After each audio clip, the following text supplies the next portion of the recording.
Greetings humans, Unknown here, and welcome back to another What If video. Today's What If is going to be part 3 to What If Deku had an adaptation quirk. Before we get into the video, I'm sure that all of you know the entire routine. Hit like, subscribe, hit the notification bell so you get notified. Make sure it's set to all because YouTube is wonky sometimes. Since this is a part 3, you know, there's going to be a playlist in the description of this What If Deku had an adaptation quirk, going from part 0 to part 3, as you know.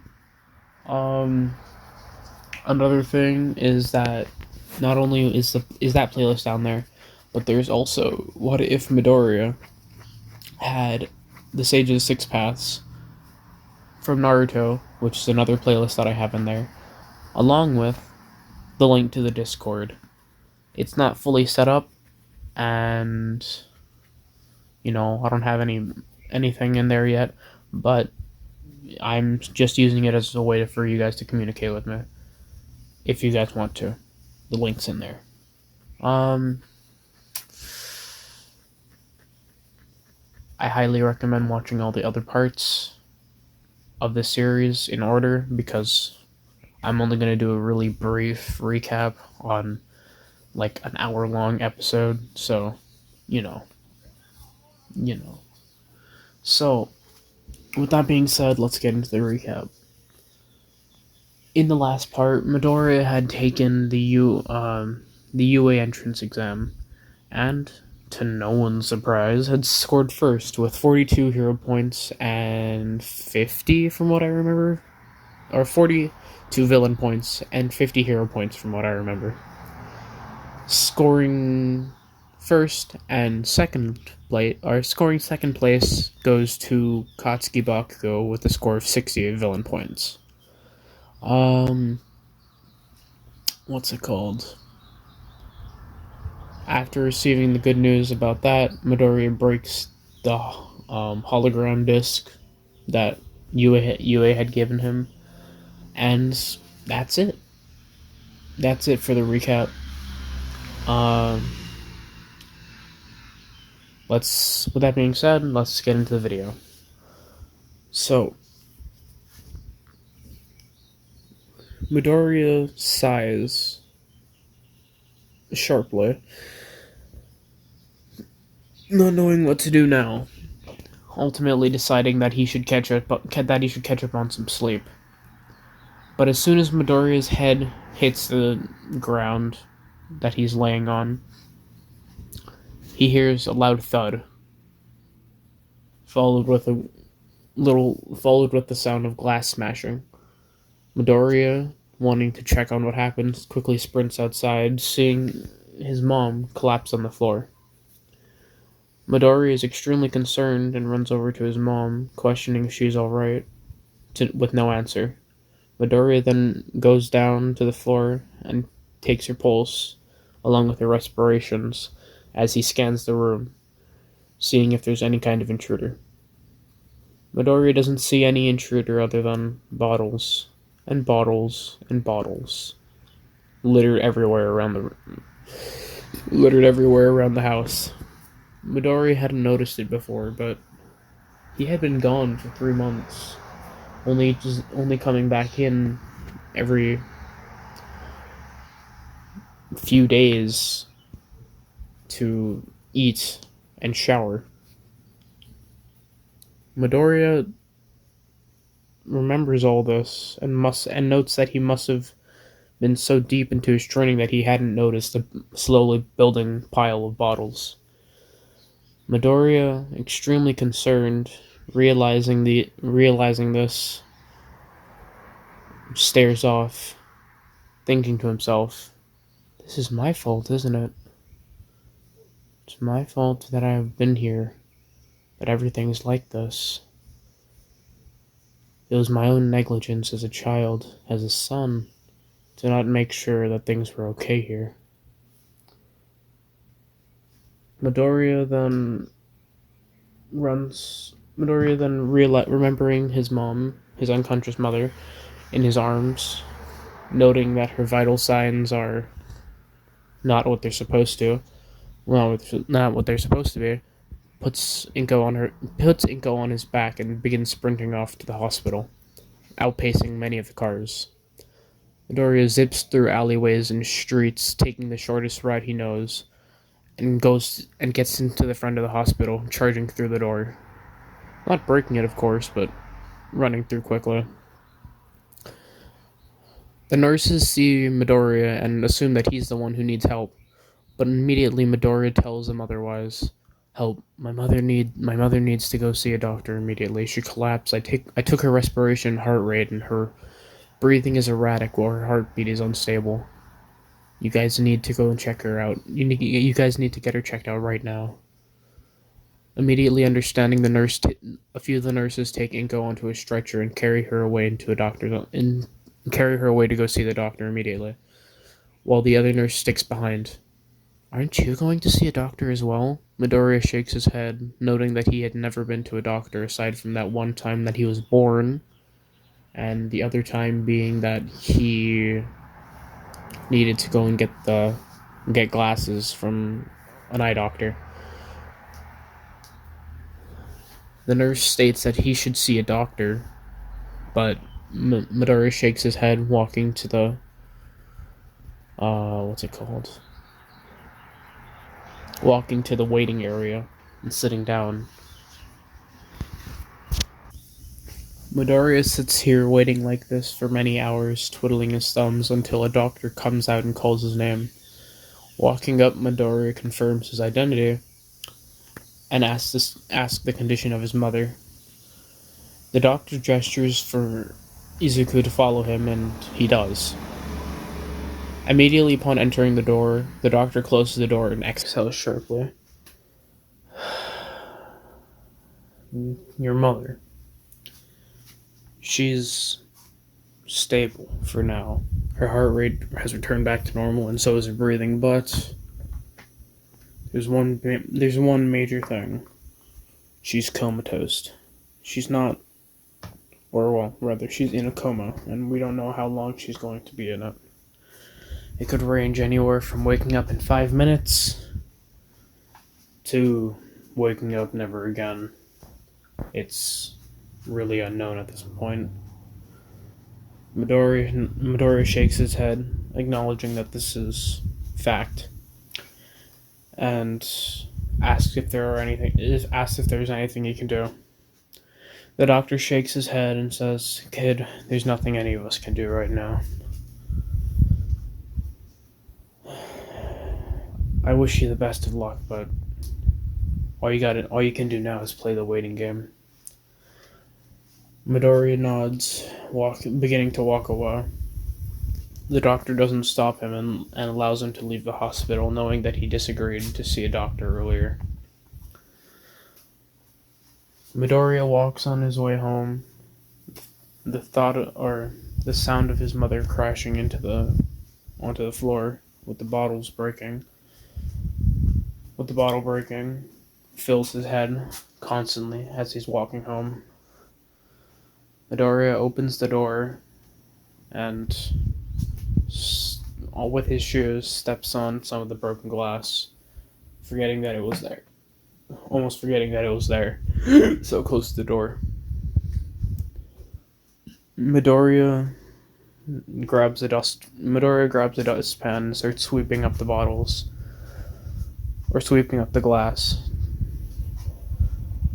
Midoriya then grabs more equipment to clean and begins cleaning the house, picking up many of the bottles, recycling them, and any of them that are broken, along with any rubbish around he throws away. Midoriya knows that he isn't completely at fault, but still hold himself to a high degree of fault at this point, considering the fact that Midoriya had been so negligent and ignored his duties as a son and as a child. This process goes on for the large majority of the day, and Midoriya dedicates what little time he has left before he goes to sleep to training. Midoriya wakes up the next morning, training for an hour after he wakes up, and goes to visit his mom at the hospital, waiting for her to wake up. Midoriya doesn't know what to do, so after a few hours, he decides to go back home and train. This process repeats until UA starts. On that day, Midoriya wakes up extra early, making sure that he, well, is awake, and walks over to UA, wanting to be sure that he can actually get to his classroom on time. Midoriya walks around campus, knowing that he has a long time before school starts, and doesn't know exactly where his class is. The halls are so large and they seem extremely empty, but Midoriya keeps walking around anyway. Midoriya keeps walking and walking and walking until suddenly he stumbles across a door. Turning towards it, having it had caught his attention, Midoriya then reads the label 1A. Noting to himself how comically large this door is, Midoriya decides to walk in. Upon walking in, to his surprise, there are a few people here. A girl with black hair, sitting up straight. Another boy with bicolored hair and heterochromia, staring off at the chalkboard, his eyes slowly moving towards Midoriya and then moving away. And Tenya Ida, the annoying boy from the entrance exam. Midoriya knows that Ida would be there, considering his reputation so far, and decides to ignore him, walking to his seat. But upon sitting down, Ida springs up from his seat, having finally noticed that Midoriya had entered, being in his own seeming world until that point, and sprints over to Midoriya, immediately bowing. Midoriya knows exactly why this is happening, and tries to ignore Ida the best he can. But immediately Ida shouts out, "You are a better student than I am. I hadn't noticed that there was alternative ways to gain points in the entrance exam. And for that, I ask for your forgiveness." Midoriya doesn't respond, for obvious reasons, and Ida asks again if he can forgive him, when suddenly the rest of the class start running in. Suddenly, a large portion of the other class begins trickling in. First with Katsuki Bakugo sitting down, putting his feet on the table, still having that sense of arrogance that he had before, but nowhere to the severity of what it was in common, or in canon. Ida immediately notices this and decides that lecturing Bakugo takes a higher degree than trying to seek for Midoriya's forgiveness, seeing that it hadn't been working up until this point. Bakugo and Ida start their normal debacle, or they start their normal argument, as in canon. But everyone else in the class just stares at Midoriya, some not knowing who he was, while some do. To half the class, Midoriya is someone that they see as a super scarred, cold-looking boy. To the other half, he's a terrifying monster who destroyed a zero-pointer, charging through it and having it land on him, walking away like nothing had happened, saving someone in the process. Midoriya sits down, with none of them trying to talk to him. Everyone who had originally in that area in canon, or everyone on his area, or in his training zone in canon was in his training zone, so That's about it. Midoriya sits there quietly waiting for the teacher while everyone else is extremely rowdy talking to each other. Midoriya suddenly looks over to the door, seeing a caterpillar man. As soon as he does this, the rest of the class notice as well, shortly becoming more and more quiet as each of them begin to notice. The man then crawls out of his sleeping bag, slurping up an entire pack of juice instantly. Throwing it back into his pouch, he begins speaking. I'm your teacher, Shota Aizawa. It took you guys 23 seconds to be quiet after noticing me. That's a little too long in my opinion. If you guys are just here to make friends, then leave. The hero course is no place for you. Now, if you're all done talking, put these on and meet me in the training area. Or meet me in the training field. Aizawa gestures towards the gym uniforms that are neatly folded in front of him. People wondering how they got there. Immediately, Midoriya picks up the gym uniform and walks to the changing room. But before he can even get out of the door, a round-faced child, or teenager, in this matter, a round-faced classmate, speaks up.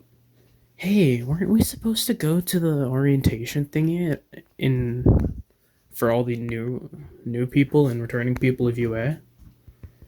Aizawa then darts his eyes sharply to the child. So you're telling me that you'd rather look at some stupid orientation than testing your quirks? Listen to this. According to UA's policies, I'm allowed to treat my class however I deem fit as long as I don't physically abuse them.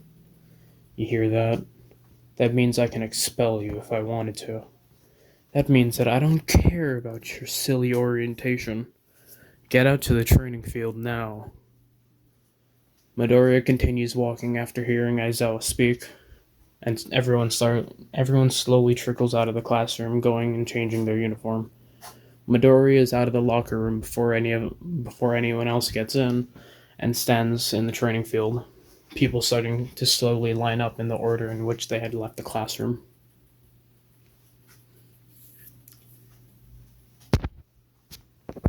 Aizawa slowly walks out and states, alright. Now you guys look a little bit better. Now, you, Katsuki Bakugo. You had scored second on the entrance exam. What was your longest throw in middle school? Bakugo says his normal canon. Bakugo says what he normally did in canon. And then immediately Aizawa shows a ball towards Bakugo. Here, you see this ball? Throw it as far as you can, with your quirk this time. Murmurs are suddenly formed across the classroom. Across the class. As Bakugo walks up and throws the ball. It going exactly as far as it did in canon. Bakugo, along with the rest of the class, is stunned by this. Aizawa then begins speaking. Though your physical bodies might be a little bit stronger than they were in middle school, your actual quirks haven't been developed at all. This is what this apprehension test is going for. It's going to test how far your guys' quirk abilities are compatible with these physical exams. And the person in last place is going to end up being kicked from the hero course, just because I can see all those smug looks on you guys' faces enjoying this. The entire class is stunned and begin to panic. Suddenly, a voice is heard. Hey, if Bakugo was second place, why didn't you make the first place person do it with their throw? Aizawa then looks over at the person, it being the same person who had interrupted before, Ochako Uraraka. Looking at his clipboard, Aizawa notes, "Oh, so you're Ochako Uraraka, huh? Well, to fill you in, the person who was in first place is quirkless, so their thing wouldn't be all that much different than what it was before." Murmurs are heard across the entire classroom. Or, again, I said classroom. Murmurs are heard across the entire class. Questions. Questions. Many questions. Some of these questions being, how'd someone quirkless get into UA? How'd someone quirkless score first? These questions are followed up by Aizawa telling everyone to be quiet and hurry up and get the exam done. Everyone throws their things like cannon, except for Midoriya. Midoriya not having one for all in this timeline at this point, because that's, you know. But yeah, not having one for all at this current moment. Midoriya readies his arm and throws the ball. Throwing the ball, the ball zooming away, reaching 675 meters on the dot. The entire class is astounded by this incredible display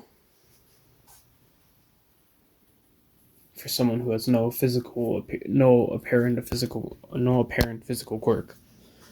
Aizawa notes this. Aizawa lifts an eyebrow and notes this.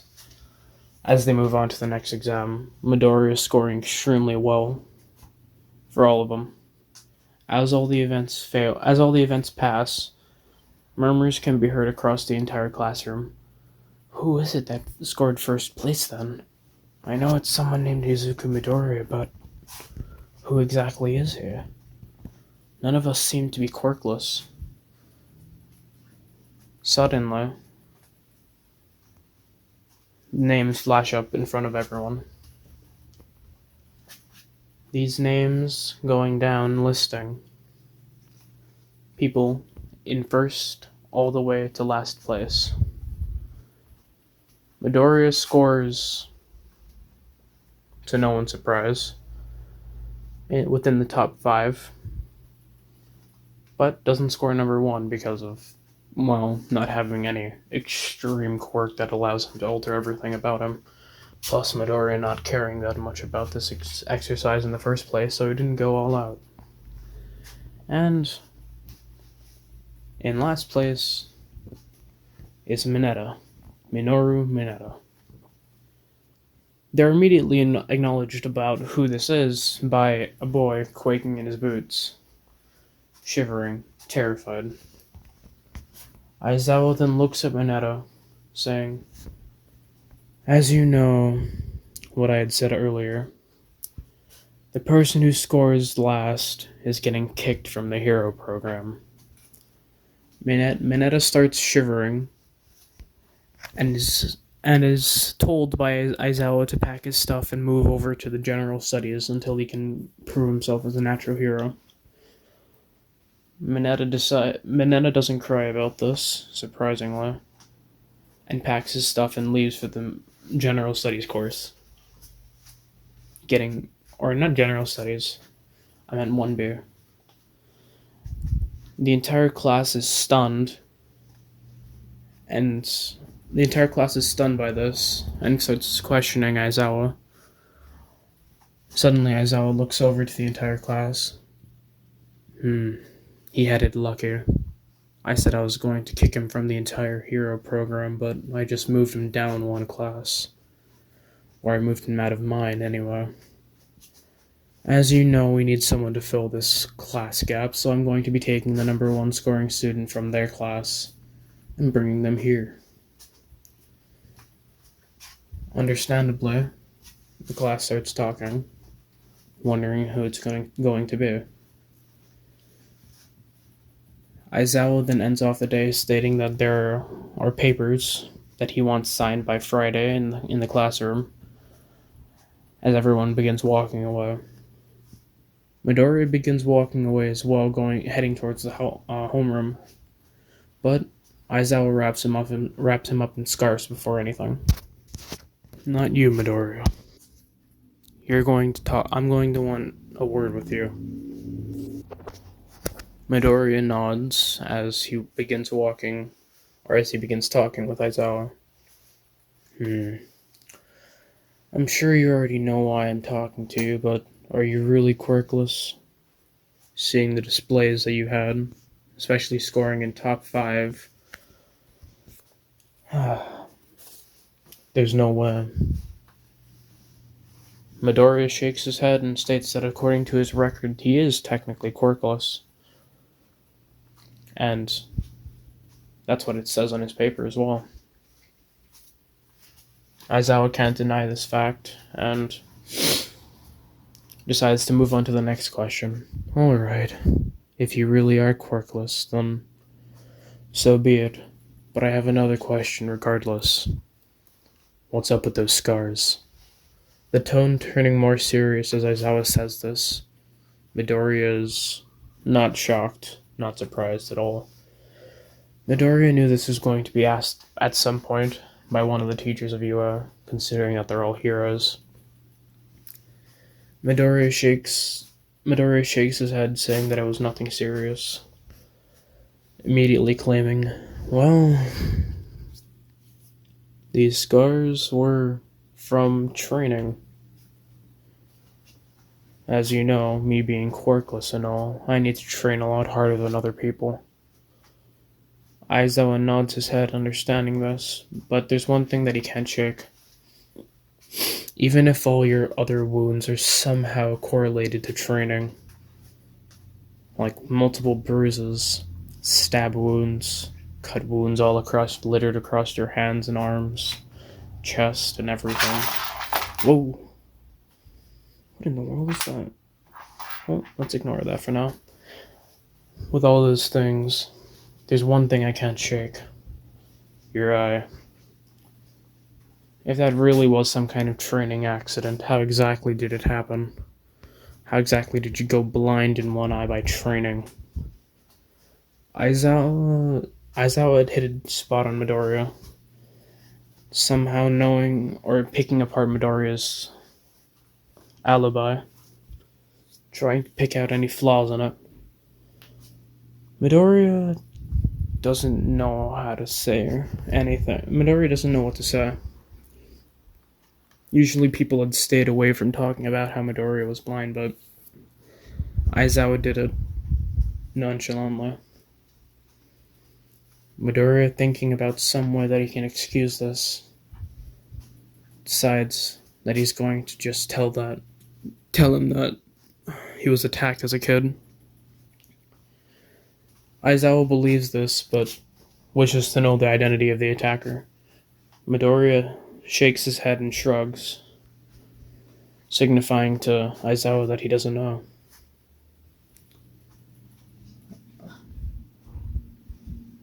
Sorry, I thought someone was talking to me. Aizawa doesn't know what to do about this, so he walks away, telling Midoriya that he's free to go, not having anything more to say. Midoriya thanks him and walks to homeroom to get the paper.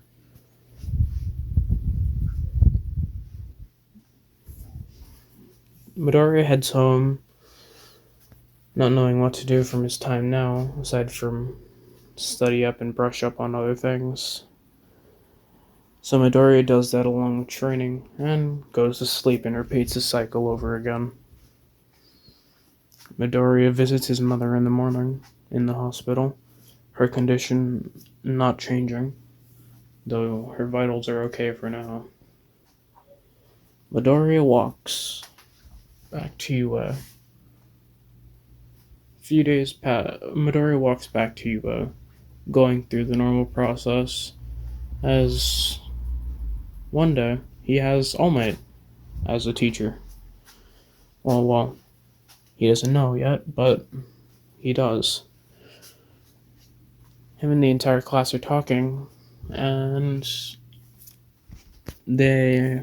Midoriya senses an all too familiar aura. But before that, I forgot all about who was going to get input instead of Mineta. If you guys watched any of the previous parts, I'm sure you know who it is. It's Kendo, obviously.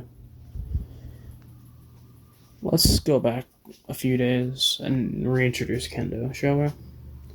So Kendo walks into the class, people admiring her, considering that she is the top scoring in 1B, where Mineta had now transferred to.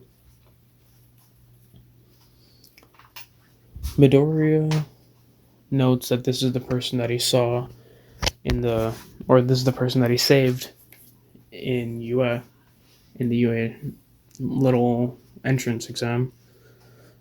Noticing Midoriya, she decides to sit next to the person who saved her life and tries to strike up a conversation with him. Midoriya doesn't respond to most of these, but decides to keep it friendly by answering a few. For example, they exchange names and quirks. That's about it. The rest of the time is just Kendo trying to introduce herself to Midoriya, trying to become friendly. Now, back to where we are at present. Midoriya's sitting there, feeling an all too familiar aura as he puts his head in his hands, or puts his head in one of his hands, rubbing his temples. Kendo wonders what's going on and is about to ask Midoriya, them having grown a little more friendly, with Midoriya somewhat answering questions on rare occasions. Is about to ask what's wrong, but before she's able to, All Might bursts through the door, exclaiming that he's coming through the door like a hero. The entire class becomes rowdy and excited upon All Might being their teacher, but All Might's eyes land upon Midoriya as a small look of sadness washes over Midoriya, or as a small look of sadness washes over All Might's face, quickly being wiped away by the number one hero. You guys are going to be part of a class effort right now. You are going to be in something known as a battle trial of sorts. But before you do that, heroes need to not only act the part, but look it. Clicking a button on a remote exposing a ton of what seems like suitcases coming from a wall. All Might then speaks up. These are your what's it called? These are the hero suits that you guys have submitted as recommendations. And the support team had stuck close to keeping whatever, unless you already had a suit pre-made.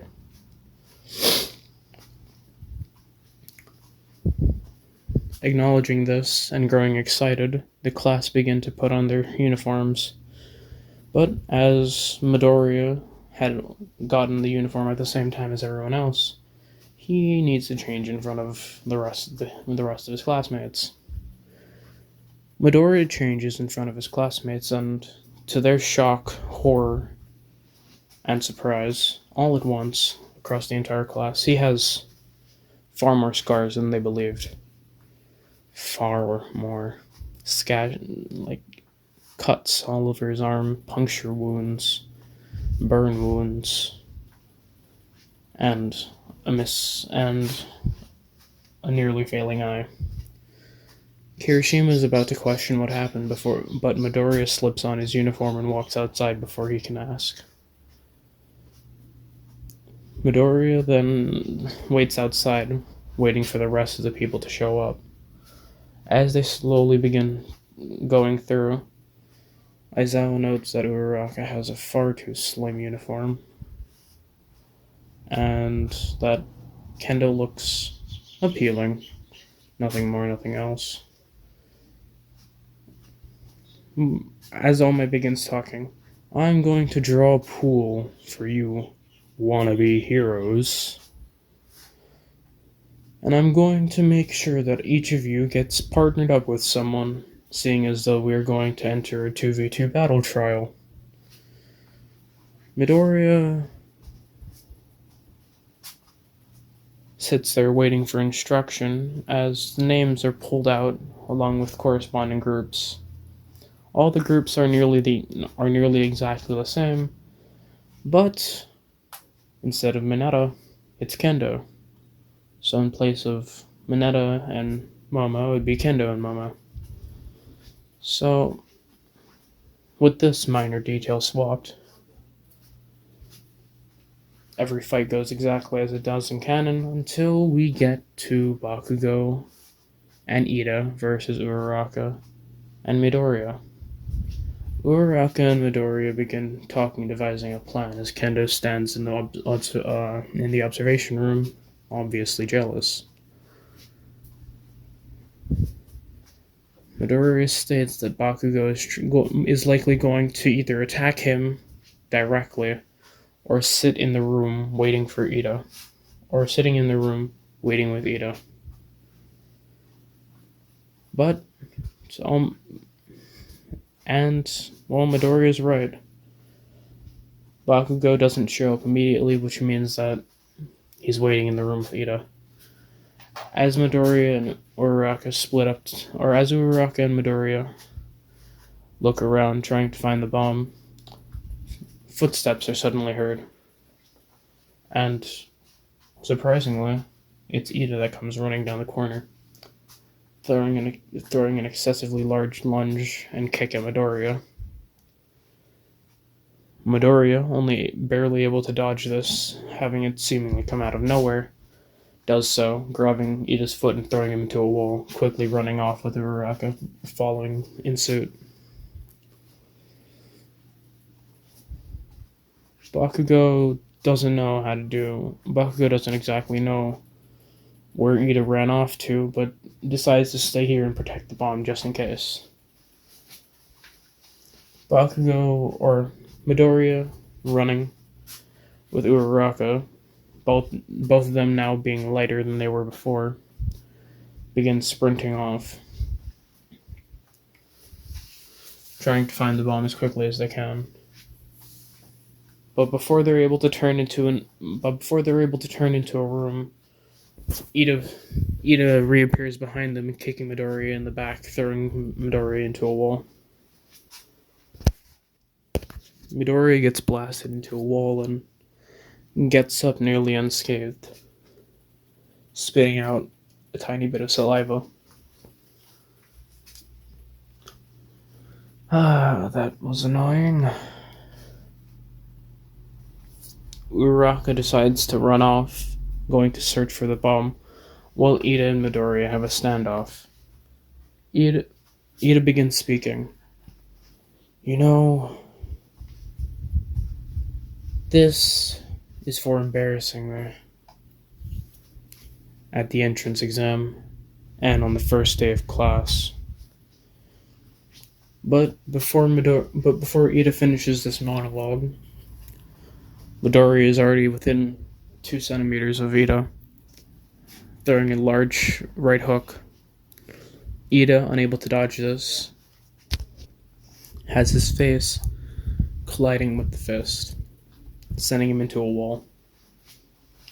Midoriya, taking no time, grabs Ida and ties him up in a rope, or in the binding tape, immediately running off to find Uraraka. Upon finding Uraraka, Midoriya finds the Bakugo had been engaged in a fight with her. Sorry, that was loud. Had engaged in a fight and was beginning to overwhelm Uraraka. As Midoriya sees this, he lunges towards Bakugo, kicking him off Uraraka, grabbing her hand and throwing her towards the bomb. Uraraka, making herself weightless, flies towards the bomb at blinding speeds. Immediately, colliding with the bomb. Not hard enough to break it, or damage it, or do anything really, but hard enough to touch the bomb. In which All Might states that Hero Team wins. Midoriya exhales sharply, and Uraraka is extremely happy about their win. Bakugo sighs and walks down to where Ida is untying him as the next match starts. This time, Bakugo doesn't leave earlier upon seeing Todoroki's match because he knows that people are going to be stronger than him, and he's not only here believing that he's the number one of everything.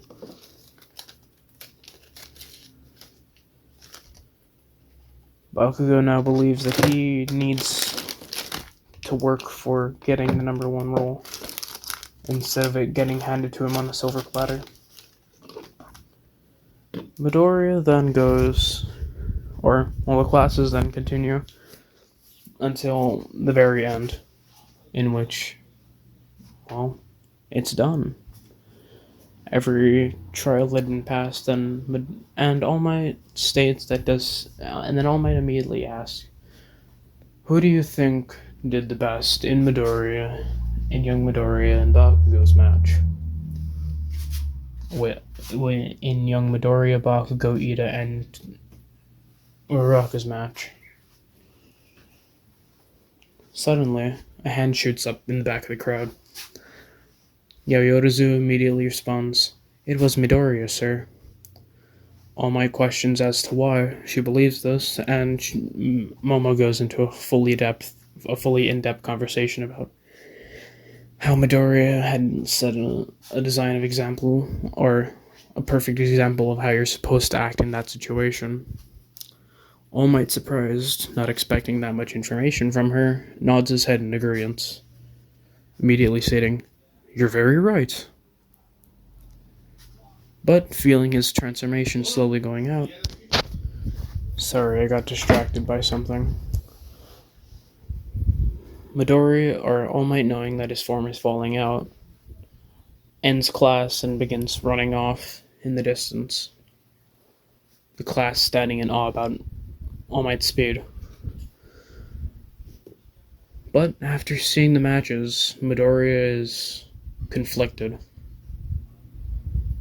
Until he suddenly agrees to himself. I'm gonna need it, don't I?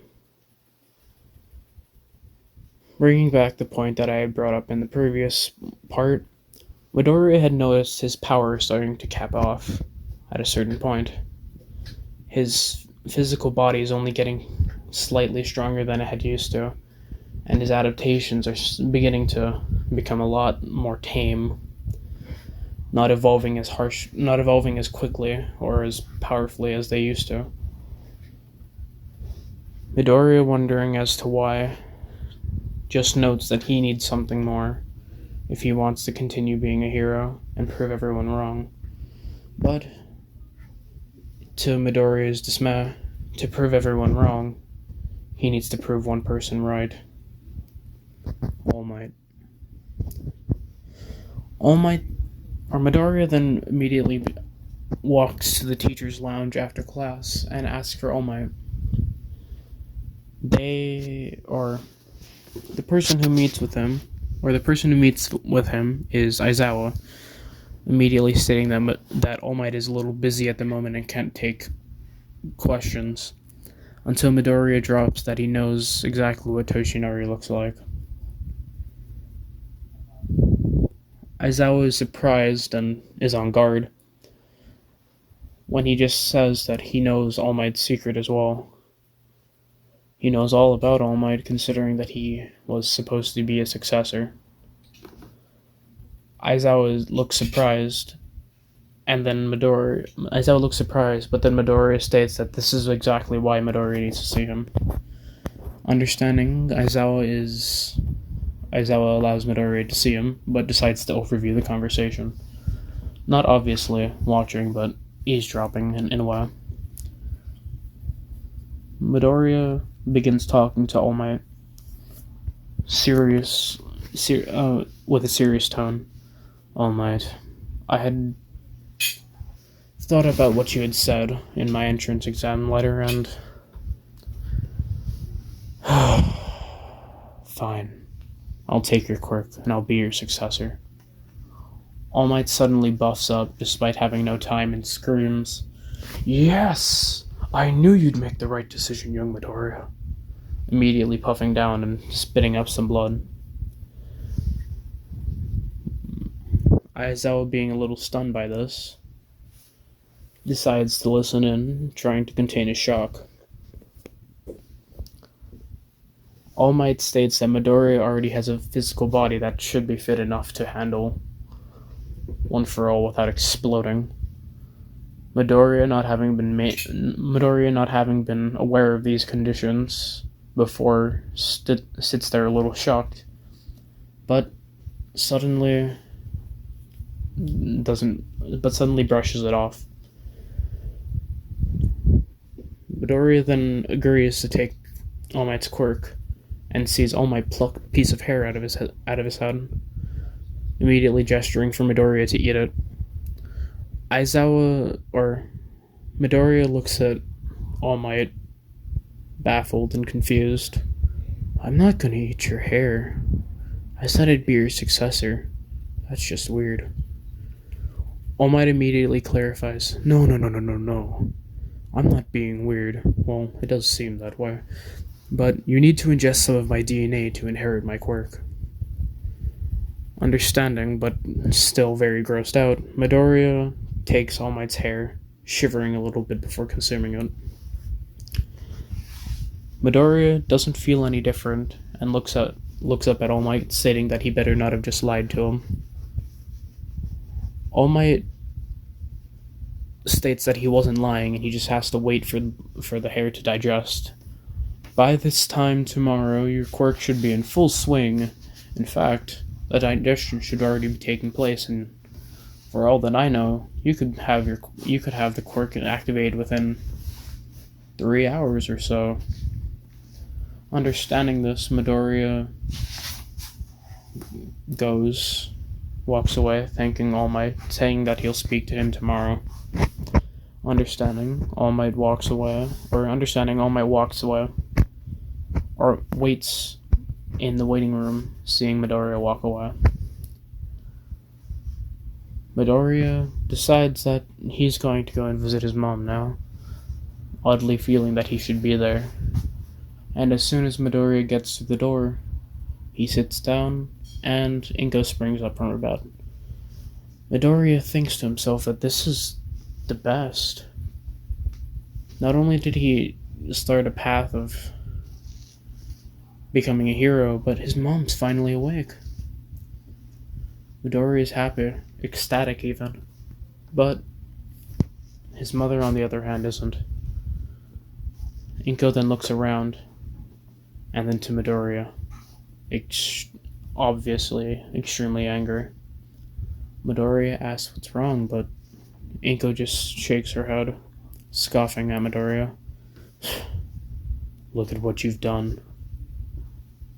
The reason I'm here is because of you. Because you decided that you wanted to go to that dumb beach the entire 3 months. It's all your fault. Just because you thought you had a chance of being a hero. All because you wanted some glorification. Because you wanted to be popular. Huh? Now look at what you've done. Midoriya is shocked by this. He's taken aback. He almost fell out of his chair. Midoriya then speaks up. But Mom, I brought you here. I helped you. This entire time I've been here to help. Inko then looks at Midoriya, scoffing yet again. Don't you think I could be just fine without you? In fact, you're the reason I drink every day. Seeing you reminds me of Hisashi and about how we could have been happy together. But no, you had to come along. You unplanned accident. You failure to me. Midoriya's getting all these words drilled into him, not knowing how to feel. Suddenly, Inko begins speaking again. Ugh, you disgust me. You think that just by getting into UA that makes you some kind of big shot, makes you think that you can do anything, huh? No, you're still some quirkless nobody loser that nobody loves. Not even me. Get out of my sight, I don't want to see you ever again. Midoriya sits there shocked, not knowing how to feel, his eyes slowly fading out, blurring, as tears start welling up in them. Midoriya tries to stutter back, but Inko looks at him intently. Did you hear what I said? I don't love you. Leave my sight now. I never want to see you ever again. Inko then turns over, showing that she doesn't want to see him. And Midoriya, understanding this, stands up, grabs his bags, and walks away, slowly trudging out of the door. The doctor asks what's wrong, and Midoriya shows a slight smile, though obviously crying. It's fine. My mom's awake. You should go tend to her now. The doctor is extremely happy and brushes off Midoriya, running into Inko's room, congratulating her on her reawakening. Midoriya walks out of the hospital, slowly trudging by, walking to the door of his house, remembering the collapse of his mother, and then immediately remember the pain that he had suffered just recently, leaving the hospital. Midoriya touches the doorknob when another word rings in his ears from the argument. I don't love you. I never want to see you again. Midoriya hesitates, but then turns the doorknob, entering the house. And with that being said, that's it for today's What If. I know I stuttered a lot. I don't care. That's how it's going to be for a while, because I suck at speaking for long periods of time. But yeah, that's about it. Remember to do everything I said to do in the beginning of the video.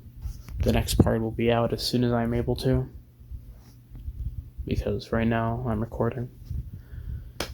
If you heard any background noise, I'm sorry.